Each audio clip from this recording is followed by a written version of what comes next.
Hello, you beautiful people. Welcome back to the West Ham Save. I hope you enjoyed that little interim with the England team and how badly that went.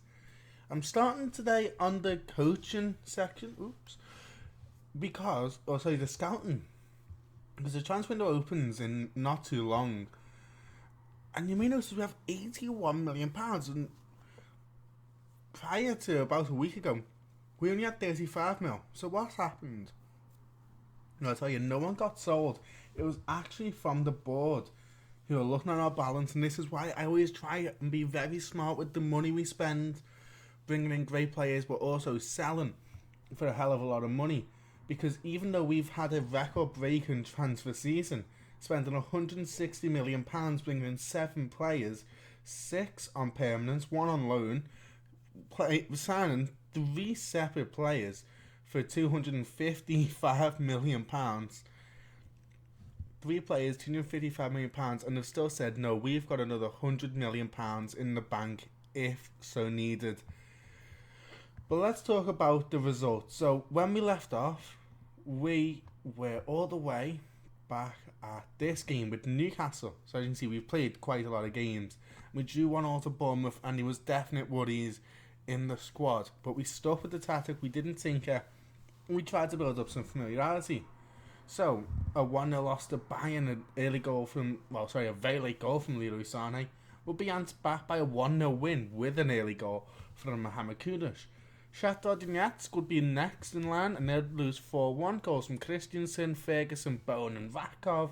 A 3-0 win over Leicester with Neves, Torres and Ferguson.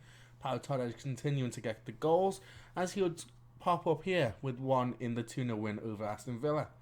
However, we'd lose 1-0 to Nice, thanks to a goal from Sofiane Diop, who is still only 26 years old. I could not believe that. But yeah, 1-0 then over Chelsea, a goal from... Sorry, this is where we left off.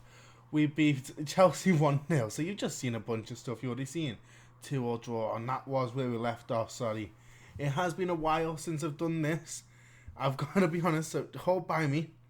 It has been quite a while since I've actually played with West Ham. I've kind of forgotten what they're up to. Copenhagen we'd win 1-0, a goal from Fabinho. 1-0 over Tottenham with a goal from Vakov. But a 1-0 loss to Manchester City, a goal from Haaland. And you can see the team definitely wasn't at its strongest. But it was, thankfully, not too long after this, we would get back to Ruben. It was this very next game against Anderlecht. A 1-0 win, a goal from Brunani. A 1-0 draw against Newcastle, thanks to Carabao and Fabinho. And that's not the worst result. 1-0 draw. And it was great. We got to reunite with an old friend in... I've forgotten his name. You know exactly who it is. Where is he? He is in the squad. I cannot find him at all. Where's my old mate? Not Pedrola, though I really did want Pedrola. João Mario. There it is. Yeah, we got to reunite with João Mario for a little moment there. And 1-0 draw, not a bad result against a very solid team. And recently they've just sacked their manager. Not too long after that result, which... That's not a great feeling. How is it again? Did I see? Oh yeah, history of managers. So they had Arne Slot, and it was about a week after that draw that he'll be sacked, and Graham Carrick has came in as the caretaker. So maybe we go in for Newcastle. No, we're not joining Newcastle.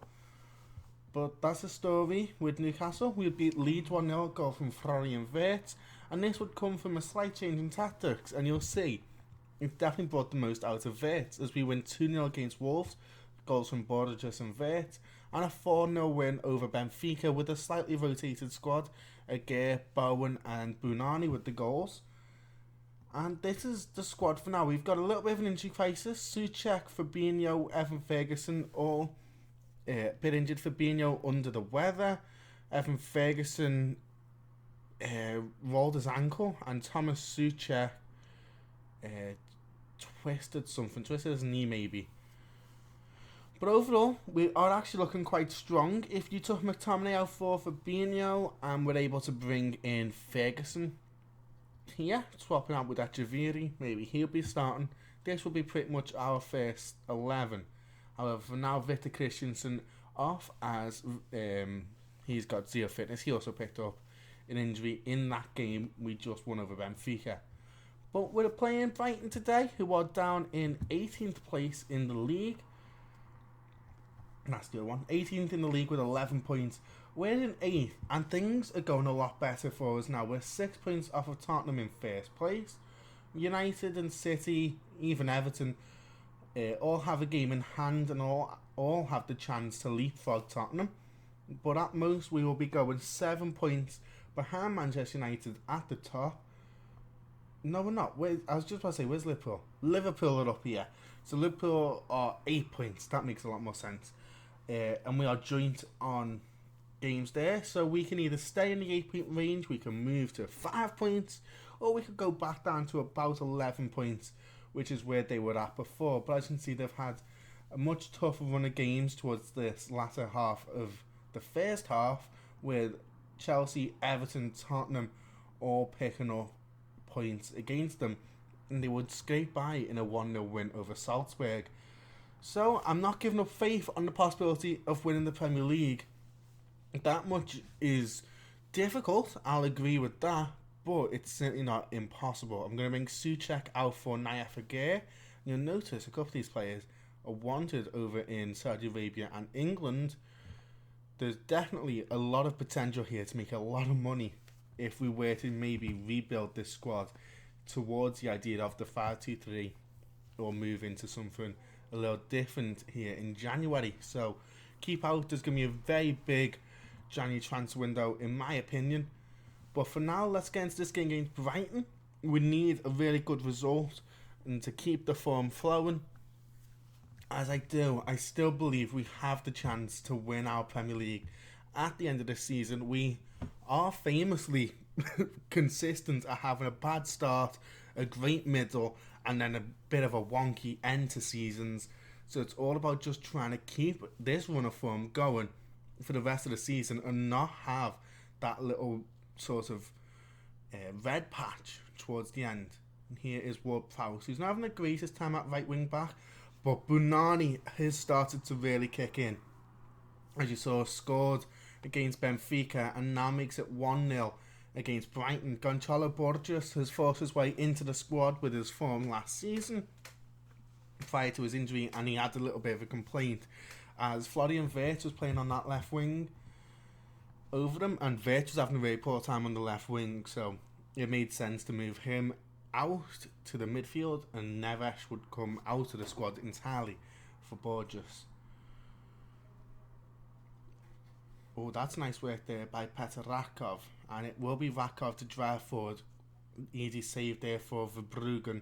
Now, some bad news. Rakov is actually currently our top goal scorer in all competitions combined with 5 goals. So goals have not been our strong point. You'll have seen there we are getting a lot of 1-0 wins, but we've pushed the midfield a little bit further forward and we're definitely getting more goals. And Borges somehow misses a sitter there. That was one of his best chances so far. Completely one-on-one. A lot of space to aim at and just fired it wide.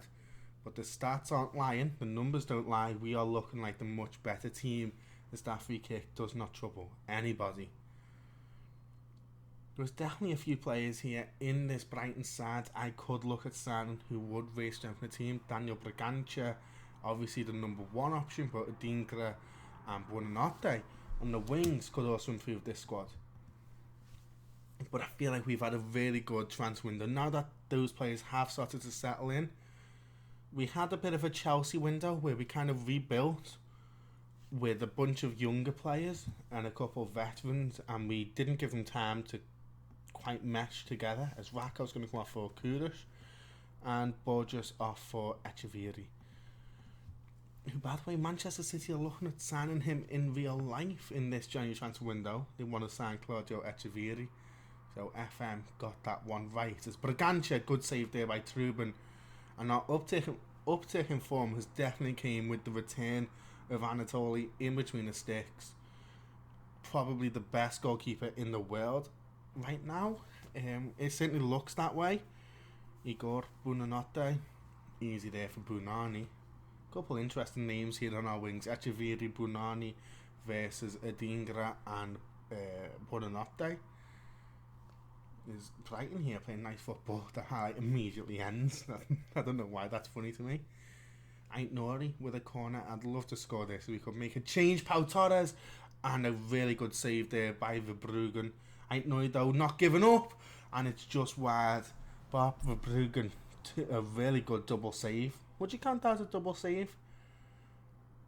I think that's a double save. Yes, it isn't like back to back like immediate, but it definitely had very good recovery times. The reason why I've seen I'd really need this goal is McTominay's fitness is quite poor, and our options off the bench aren't great. Without with Soleil sold and the injuries we've got to the other deep line midfielders, it looks like, if you were to ask me, my substitutions would be Naya Aguirre moving here and Ruben Neves coming onto that left hand side and maybe dropping them a little bit deeper.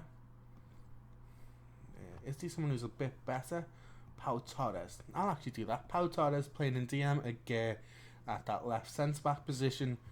We've dropped a little bit deeper. We're going to play a lot more defensive. And Bunani is going to come off in the final substitution for Jared Bowen with about 5 minutes left now of the 90. It looks like it's going to be another classic West Ham 1-0, but that is kind of my favourite result. We have been solid. We've definitely threatened up front without really making too many chances, and we've not really given Brighton any chance of scoring us. And I am liking this team. As of late, this team's definitely kicked into high gear, and it's Claudio Echeverri with his first ever West Ham goal, a double assist for Ward-Prowse. And as said just before this, he's not been having the best of times at right back, and it looks like he is starting to kick in to that right back position. He's starting to understand it a lot better. A lovely goal from Echeverri at the back post and a solid 2-0 win over Brighton. It's exactly what we needed as we go into a huge game here. An old foe who has stopped us at this exact hurdle before. We are set to face Manchester United in the quarterfinals of the Carabao Cup coming up next. Please pray for me, and if you're enjoying this episode, quickly before we get into that game, please like and subscribe and send me a comment down below. Can be about anything, no more of these silly questions. Just comment something like my dog just ate 33 different packets of Haribo, and I'll probably link you towards like your nearest RSPCA or veterinarian centre. And we are back. So I've moved the formation back to the slightly deeper one in order to face United because I'm a bit scared, and this game means so much to me if I'm being entirely honest. So sorry. But yeah, the team looks pretty familiar. Fabinho back in the lineup. Swap there to Neves, purely because Neves is just a little bit better in that defensive role. All the rest is exactly how you'd expect. Ruben, Knight, Nori, Torres, Diamande to Debo, Ward-Prowse, Fabinho, Neves. What I'm also going to do is play for set pieces and have a bit more floated crosses. So we're going to be a lot more direct and more focused around the idea of Pau Torres and Petr Rakov and their aerial ability, because I'm guessing United won't have Lissandro Martinez down the squad. In fact, they do with Adrian, Rafael Varane, and then between Dalot and Tyrell Malacia, it's definitely a squad we can outmatch physically. So I feel like we've definitely got a shout, and it's a kick-off highlight. Now, the plan was to counter-attack, so I don't like that the first highlight's us on the ball, but Rakov's through, and it's a goal. 15 seconds in. Will it count is the only question. Now, I'm not entirely sure. If I was to guess, I'd say disallowed, and it is. But still, a very good warning stand there for Manchester United. Neves collecting it, Borges, and it's pretty tight. It's just one step too far from Rakov, but still. And it's actually straight from that free kick that David Raya gives it away to Gonçalo Borges. And Borges drives forward, goes for goal, and it's just over the bar. But 2 consecutive highlights there in our favour. You've got to be happy with that. Could this be a third? Or could this be a Manchester United penalty? Anthony was battling with Pau Torres for a header, and you'd expect Pau to win that every single time. He shouldn't need to foul Anthony, but he did. So it will be Nico, former Barcelona man, versus Anatoly Trubin, and Trubin went the right way, but it's just past him. And I'm a big fan of Nico, so it kind of hurts because he was someone who was on my shortlist. Him and I believe there's a lad at Liverpool now in the game. I've forgotten his name. Another Barca midfielder, well, ex-Barca midfielder, obviously. But we're 1-0 down, despite a really good opening couple of minutes. It would actually be United who took the early lead, so we just need to try and claw this one back. And here is a highlight for us. It's Debo who's on it. Neves, he definitely has a long range pass in him. Diamande, Fabinho, Rakov, finds Brunani. This is nice football. Fabinho once more to Debo. We're actually playing this quite conservative. Neves, great interception there by Nico Oshmani. And again, it's Neves there. He's having a very good game today. Diamande to Debo. There's got to be something in this highlight for us. Ward-Prowse, that's a very good ball inside to Brunani. And Brunani holds on, he's brought down, and that's surely a penalty there. Lisandro Martinez went in from behind, and definitely a part of Brunani's body was in the box, so it'll be a penalty. Will it be Ward-Prowse to take it? It's got to be Ward-Prowse. What? No. That was a... Okay, I wasn't too sure on the Lisandro Martinez penalty because I was like, do you know what? They happen sometimes, so I was willing to give it. But you're telling me right now that... Why is this taking so long? Here we go. You tell me that was... Oh, that is on the line. Very well. It is kind of on the line. But it is at least a free kick. And it will be Ait Nouri to take it. Ait Nouri has the options. Back post, Rakov. And it's a great save there from David Raya. Oh, that was a really good chance there from Petr Rakov. We're still in this game. I'm not going to panic and start changing things up. It's another corner. Ait Nouri in. Oh, Raya collects. Fabinho was driving, as was to Debo. And it is Raya launching this forward. Ward-Prowse wins the header. Fabinho down to Diamande. Neves. Ait Nouri. Definitely something in this here. Ait Nouri finds Gonçalo Borges. Over the top to Fabinho. We loses the header. Hugo Duro. Nico. Great tackles. This is back and forth football now, and it's Borges who's through. Gonçalo. Oh, it's off the post. Brunani back in. Rakov runs away from goal. And the highlight is most certainly over. I cannot believe that. There's got to still be something in this. I can't believe we've missed a couple of very good chances there. Borges and Rakov both getting in and around the penalty area. Neither one yet to score. And at half time, we're 1-0 down. We've told the boys, come on, let's act up. And look at the possession stats. Do you know what? I'm going to go positive. And I'm going to stick these midfielders a little higher up. And we're going to be a bit more aggressive.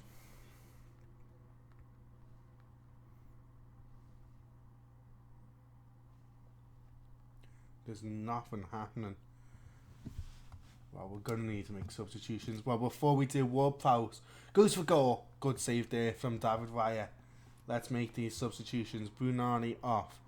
It will be Jared Bowen. Rakov off for Ferguson. And Vert on for Neves. Hopefully, that will change something. Vert, obviously, has been very good. 20 minutes left to go. Still nothing. We're down to 15. There's still nothing. 10 minutes. Okay. Things have to change. Clearly they're becoming a lot more defensive. We're going to get rid of that idea of playing for set pieces. We're as high as we can. We'll get stuck in. And Ait Nori is going to come off for Victor Christensen, who's back to full fitness. We know how good Christensen can be. Ward-Prowse. Bowen, here we go. 2 legends of West Ham, but a good save there from Raya. And there's only really a couple of changes I have left in the... Well, there's one substitution I can make. But what is the change to the team that I have to make? Diamande wins the header. Borges collects. Torres. 19 to Fabinho. I'd love it if I can just score here and not have to worry and change it all around. And here's Evan Ferguson through. And it is. Evan Ferguson makes it 1-0. And that cannot be offside. A great assist there from Gonçalo Borges. And it will count. Again, some quite nice football. Fabinho, lovely. And that's a great little pass in. Varane doesn't have the pace. Evan Ferguson makes it 1-0. Not too long left. And we could still actually take the victory here. As the Ward-Prowse swings in. Borges at the back post. Wins the header. But it's over the top. Well, if we're to make a substitution and we want to win this game still, there's a couple ideas. But I'm going to bring Borges off for Echeverri. He's a bit faster on those wings. Looks like we're going into penalties, and I'm kind of glad I kept Fabinho on. So it's going to be Ward-Prowse, Fabinho, Ferguson. I'm going to let the AI decide the rest. Assistant manager, go on. Nico versus Trubin. Nearly saved his penalty in traditional play. And does save the penalty when it matters a little less. But in my head right now, it matters more. If he'd have saved that penalty, we would have won 1-0. Bastard. Ward-Prowse is also saved by David Raya. And it's 0-0 after the first 2 penalties. Hugo Duro, formerly of Valencia as well as Nico. He steps up here and scores, sends Trubin the wrong way. Trubin's very good from penalties. Fabinho up next versus David Raya. And this will be 1-1. So we're staying completely even here so far. Anthony versus Trubin. 2 former players from the Ukrainian Premier Division. And Trubin denies Anthony. That's huge. Evan Ferguson up next versus David Raya. And Ferguson to put us in, and Raya makes a save. And it is the exact same result on each penalty. Up next, Fabian versus Trubin. And Fabian sends Trubin the wrong way. So we have to score this penalty now, and it is Jared Bowen. I can't believe Evan Ferguson missed that penalty after equaling things up, but it is Bowen who sends Raya the wrong way now. If we can deny Victor Lindelof here, we have all the marbles. Lindelof versus Trubin, and he sends Trubin the wrong way. If he just starts diving to his right, well, to his left, to our right, we would have been through by now. And so it will be David Raya versus Florian Wirtz, the £85 million man. Biggest signing, you could argue, between him and Brunani. I think it was Wirtz. And Florian steps up and just about squeaks it past David Raya, who went the right way. Youngster, the Stretford man, Kobe Manu, takes on Trubin. And Trubin denies him. So it is... it is sudden death, and Kobe has missed. And Anatoly Trubin, I thought, was about to take that penalty. But Claudio Echeverri steps up, the man on loan from the blue side of Manchester, to send the red side of Manchester packing back home. Echeverri versus Raya, and he scores! What a substitution at the very dying stages. And we go through, we finally cleanse our demons, and we defeat Manchester United in the Carabao Cup. Something we have not been able to do in quite a while. We finally get that huge victory, and we progress through to the semi-finals of the Carabao Cup. I am interested to see who it is we will face. I wonder when that draw is made. Any news on this? How do you check when the draw will be done? 18th. So I'll tell you what, we'll hold out our pause and we'll be back on the 18th to see that draw. So here we are. Here are the 3 teams that we can draw against, and it's a pretty decent little set. We can either have Chelsea, Fulham, Southampton or West Ham. 3 of 4 London clubs in Southampton, even further south than London. So a very southern draw. They'll be happy playing at Wembley. Number 1 is Chelsea. I swear to God, if we get Chelsea, I am going to flip every single lid you've ever seen. Do you know what? We're going to do it like this. I swear to God, if this is fucking West Ham. Oh. What? Oh my God, I didn't know that's how this worked. 3 times speed. It went backwards. I swear to God. How? This game's rigged. It's rigged. I swear to God. And Southampton will, of course, face Fulham in the other leg. So if we can overcome Chelsea, we'll have a great chance here of winning the finals. But we have to overcome Chelsea, who in our last game against them, which was all the way back there, we did win 1-0 thanks to a goal from Pau Torres before the half-time break. You'll remember that we did play that game. So we get to see that rematch, and it will be all the way into January, of course. We are going to be doing that first leg. We'll do that and the Manchester United game. Then we're going to do Brentford, Barcelona and AC Milan before we finish. Actually, yeah, we're going to do Chelsea United. We're going to do Barca, AC Milan, and then we'll do Chelsea and Leicester. So we're going to have 3 episodes taking place in the month of January. So not much going on, but you're going to see a lot of transfers, a lot of ideas going on, and you're going to see a lot of important stuff. For those wondering, with the Champions League, we're currently in 8th place, so you can see why those next 2 games are important. If we win them, we don't have to play in that knockout round. We go straight into the round of 16. But even 1 loss, and we would say we lost and every team below us won, we will be down towards the 16th spot. It's one of the big things I do like about this league structure, and I actually prefer it to the group structure, is it feels like every match is important, and it's extremely possible to have a comeback, to have downfalls and anything. I do love this group structure, league structure a lot more than the group structure, I will admit that. But I'll see you all for that first. Well, I'll see you for the Manchester United match and this Carabao Cup semi-final leg. Please wish me luck.